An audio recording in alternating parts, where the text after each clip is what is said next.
a little you know, thing.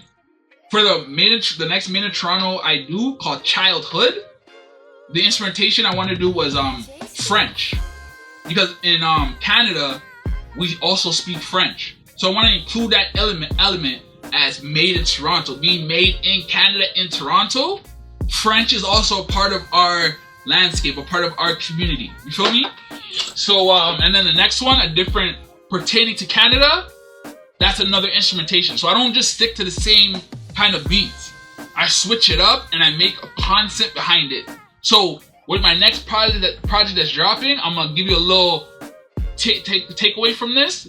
So remember that Made in Toronto intro, that Made in Toronto Childhood has its own instrumentation that I got. So now, when it comes to my album, I just dropped my album called Third Eye Activation. Make sure you guys go stream that. It's crazy. The instrumentation on that is like that, like, you know, dark, like Godfather flow. You know what I'm saying? Like it's crazy. I don't even know. I don't want to go too crazy in explaining it, but it's like, it's almost like a Roman Catholic, because I grew up like that, right? So it's like a Christian. It's almost like the kind of beat you would hear at a church that's like in Christianity that raps type of thing, but doesn't go too religious with it. You get it, but the instrumentation is like a mass you have, because you know in Roman Catholic Church we don't call it church, we call it a mass. You feel me? So it's almost like that instrumentation. Like if you listen to one of my songs about it, that's Favorite Color Gold. It has that type of instrumentation. So each project I drop has a different type of beat, has a different type of instrumentation. It's not an evolution of me making like rock music. Next album has more rock music that's more elevated. I do that too, but I do it mostly with my EPs. But it's still different if I do a part 2, a part 3. You feel me? It's gonna be different. So I just love talking about this shit in my music. You feel me? So like I said, I'm gonna give you a little, you know, this is the trailer. My after Third Eye Activation album, my next album I'm dropping, I'm not gonna say the name, but the beats are gonna be primarily flutes. You're only hearing that one instrument, flutes. And I make sure that each flute has a different sound, where when I put it together as an album, it doesn't sound repetitive. It sounds like it goes into different valleys and peaks with that instrumentation. So the instrumentation doesn't sound the same. You feel me? But you hear the flutes per beat. A loud flute, a soft flute, a mid flute, a flute that's like, you know, hesitant, a flute that's right away in your face. You feel me? So that's how I'm doing my hip hop. I'm a versatile artist. I can rap on any type of beat. So if I'm doing a hip hop Olympics, I got so many bags that are mastered where like, yo, these niggas cannot see me. I might spaz out and do every beat during that hip hop Olympics representing Canada. You feel me? I'm the leader of this shit. I'm the leader in Canada. I don't care what anyone says. I'm the best rapper in Canada. You feel me? Because when I rap, I don't just do it to be the best in Canada. I do it to be the best in the world. I'm also competing with Tupac that's in the grave. I'm trying to compete with rappers. I'm trying to compete with rappers that are legends. That's how I started. That's how I start my raps. I remember Eminem even said something like that. You feel me? So I start off with, okay, how can I be the best in the world? How can I be on the Mount Rushmore of the world? Not just your country's Mount Rushmore, like the world. It's Presley Prince. I'm taking over. I'm already king, but I'm bringing it back like the plaques, like Jay-Z said in that song. You feel me? Just to show you, like, I was a prince, and I was always gonna be a king. It's gonna happen. When you're a prince, you have to train. You have to be a student of the game to know how to be a king. You already have the crown. You feel me? Now you have to study how to be a king. So it takes time until you're next in line. I'm heir apparent to the throne, but it's already set in stone in prophecy. I will be king. So I do this. I conquer all sounds. I'm versatile. When you hear my albums, when you hear me on certain types of beats from different genres, you're gonna be like, no, he did his thing on it. Like, it's sick. Like, he really did this shit. Like, the artist that does that genre, that's raps, specifically only, specialized, they're probably gonna want to do a song with me to hop on it just to add that flavor. Not a joke, my nigga. It's Pressy Prince, bro. I'm not playing with you niggas, bro. I can do anything. Not in a box. I can go on any valleys and peaks and make it mastered, make it the best. Make it like it's competition. So that's how I gauge my raps. That's how I start my raps. I want to be the best in the world. I want to face not just Americans. I want to face people from the UK. Drake said that. He's like, oh, he wants to be a rapper. Like, he's not trying to be the best. His way of making his raps is he wants to be like the rappers in the UK. He feels like the UK rappers are the best rappers in the world. So I'm trying to do basically what he's trying to say in a sense. Representing Canada though, like him, but I'm really representing it too like him. But I'm looking at it like I'm trying to be better than the people in the UK, and Africa, Australia, any place in the world.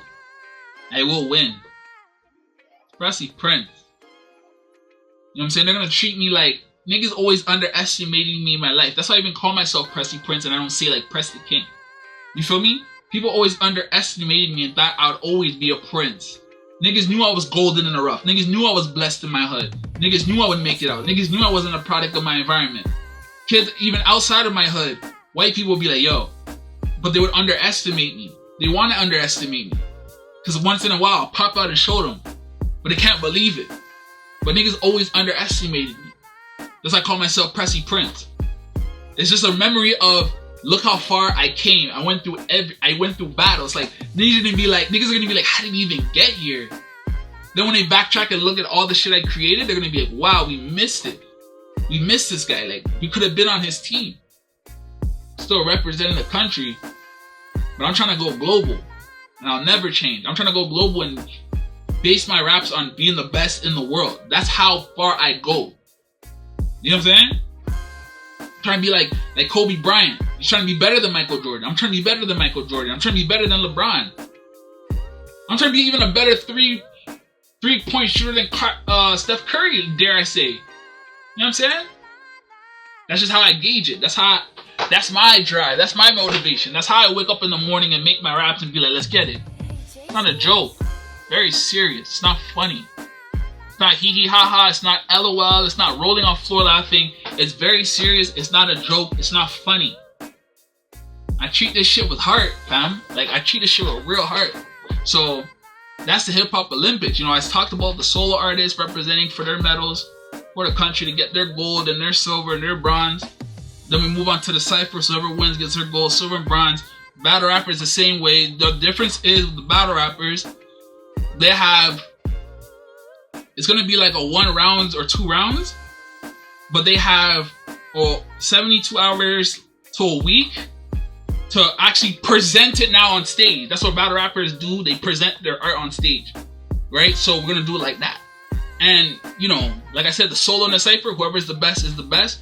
Battle rappers, same way. Battle rappers have 72 hours. Let's make it a week to go up the ranks in the Olympics, that time period.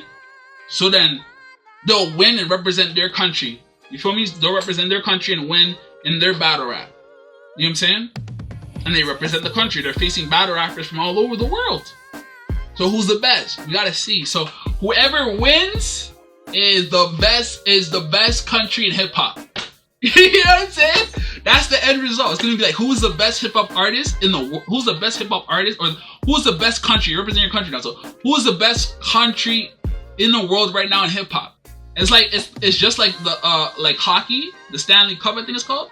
And I'm sorry if I butchered that. I don't really watch hockey too crazy. I'm from Canada, but I don't really watch hockey. I'm more basketball, soccer guy. You know what I'm saying? Maybe the football game, the Super Bowl. I like tennis too. It's fire. You know, but your country, who's the best country in hip hop? Like hockey, you know, it's just who's better, Canadians or the US? You know what I'm saying? They're always battling each other at the end. So who's gonna be the best hip hop country in the world? The Olympics is gonna come back around to challenge it the next 4 years. Who's gonna be the best? Who's gonna be the best? Who's gonna be the best? That's how it is. So I'm gonna pause right there because I've been doing a lot of pauses trying to figure out this hip hop Olympics. But let me pause right there. Who's gonna be the best hip hop country in the world? Think about it and think about what that can do for the world as a community, as communion, as a universal language coming together in hip hop. I'll wait. You're a little too late. Just like Kendrick Lamar said in that song. You know what I'm saying? I live and breathe this hip hop. I know what I'm talking about. You feel me? That's the Hip Hop Olympics, fam. So it's gonna happen in the future. So I hope you guys are ready. Save this video. Remember this video. Like this video. Comment on this video. Like this video. Comment on it. Subscribe to the channel. Comment and tell me how the stipulation should go in this Hip Hop Olympics. This Hip Hop World Olympics. With rappers specifically, just for now in this conversation. What do you think the stipulations? What do you think the rules should be? How can we make what I said even better? Or add on? You know what I'm saying? Let's build. Let's figure this out. You feel me? So that's the episode. That's the TV episode of today. TV episodes, like I say, I always talk about hip hop, the real shit about hip hop. I talk about hip hop thoroughly to the root. More episodes on the way on this TV series about hip hop. So I hope you guys are ready. You know what I'm saying? You know, I've been talking a long time. I'm talking. I need a drink of water, but that's what it is. So I'm trying to think anything else we're missing, guys. Is there anything else we're missing? Could it come to this World Hip Hop Olympics? Nope, that's it. We good. Let's get it. So make sure you guys like, comment, subscribe. Peace, people. It's Pressy Prince. This is the TV series. Let's get it. Peace.